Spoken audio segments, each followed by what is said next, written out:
Hello and welcome to Walker Tea Review. I'm Jason Walker here with a tea that is known and is actually kind of classified within its one type there, kind of subclassified according to the different aromas it can offer. And these are natural aromas, not added flavors or other. So let's go ahead and get this tea started. It's a Chinese tea. I'll talk a little bit about it in just a few moments, but it's from the South China area, and it is an oolong that doesn't always get the mention that some of the other oolongs can get. Now, it's a fairly bulky, larger leaf, so I'm adding a little bit more simply because it takes up so much space that you're not actually getting as much leaf in there. Now, my water's been brought to an early boil. It's been cooling for about a minute. So I'm going to add that here to my gaiwan. This is about a 3-4 ounce gaiwan, which is a Chinese for lidded bowl, covered bowl. And that looks good. Get this kettle out of the way. Move this over to the side for just a moment so you can see see me put the lid on here. And while that's steeping, talk a little bit about this tea. This is from TeaHabitat, which is in the Los Angeles, the LA area, Rolling Hills Estates, California is the address that's provided here. TeaHabitat, the Honey Orchid Commercial Special Grade. You can find 3 ounces for $25. TeaHabitat is another one of those small, focused retailers who travels to specifically look for dansongs, this kind of tea. This dansong roughly can be translated as something like single bush, but that's not completely accurate. It can't be too little in that translation. So this is a spring 2009, and she actually tells how many units, so she doesn't get a whole big volume of this. That's something else to consider. So while we're letting that steep, I'm going to go ahead and talk about this dried leaf for a moment. There is something that's kind of honey going on here, combined with some. Okay, first off, there's a peachy tart sweetness coming off here. Again, combined with underneath that is a little bit of that mellower, and this is light, easy, mild, honey roasted type peanut smell. So there is that honey note there, but that's combining with that peach aspect. So think about a peachy, honey roasted peanut type dessert, and you're getting a lot on the trail there. Let me get out a spoon here and kind of scoop out a few of these leaves, because what you can see is, like I mentioned before, longer, bigger in length leaves.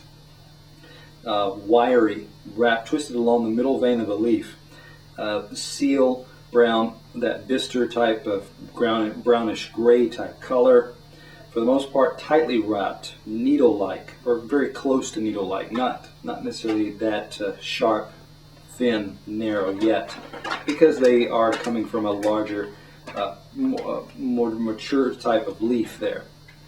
So after setting that aside, you can move on here. Get ready to pour. That's good. And that peach aspect kind of comes out here in the color. You're getting a bit of like a peach juice, peach nectar type of light coppery color there. But I'll talk about that. Don't want to get too far ahead because I do want to look at these wet leaves here.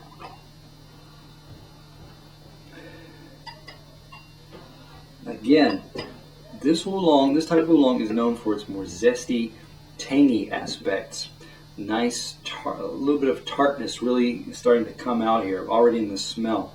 Not sour grape tart. Nice tart mango peach aspect. I think mango is a good one there to be considering. The leaves themselves here, let me pull out a few. They've become more olive drab in color with a light rust type of tinge there. They're still pretty tightly wound. so I'm not really able to easily unfurl all of them. Some of them are, and they have the suppleness, not a lot of suppleness. They seem to, at least that particular piece there, tore open fairly easily. And yeah, you can actually see from, I'm looking for intact leaves here. I'm looking to see if I can get,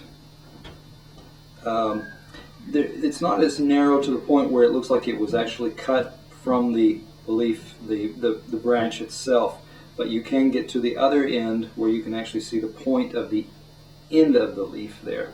So that's nice to see. So setting that aside, moving along, talking more about the liquor. So we talked about the color. I'm going to go ahead and give it a sniff, and still nice, again, nice aromas coming off of this, but let me give it a taste here. Good color, again, good clarity, brightness in the cup.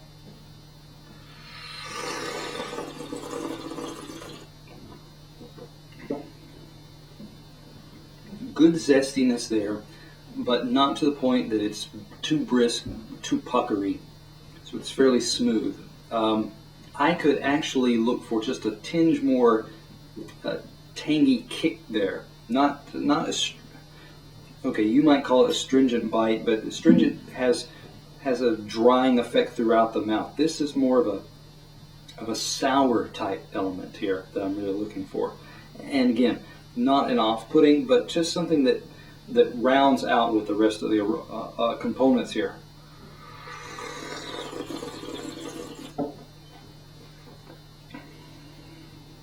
But still nice in the back, especially.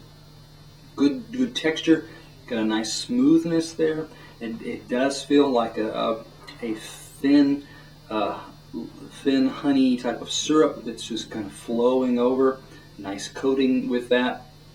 Aftertaste is present, although it's a little gentler than compared to some other dansongs that I've encountered.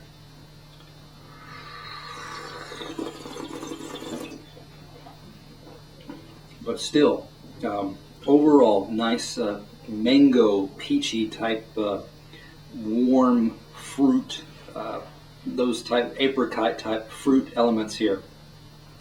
Extending, again, gentle, but still present in the aftertaste. So when I look at this tea as a whole, I'm leaning towards, it's good. It's not the most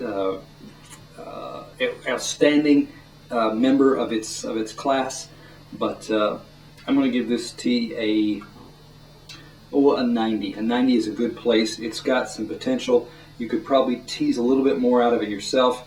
And again, this I think you move up different grades of TeaHabitat's teas and find those finer points that you may be looking for. So come back to Walker Tea Review to explore those finer points together, to look at teas and enjoy together.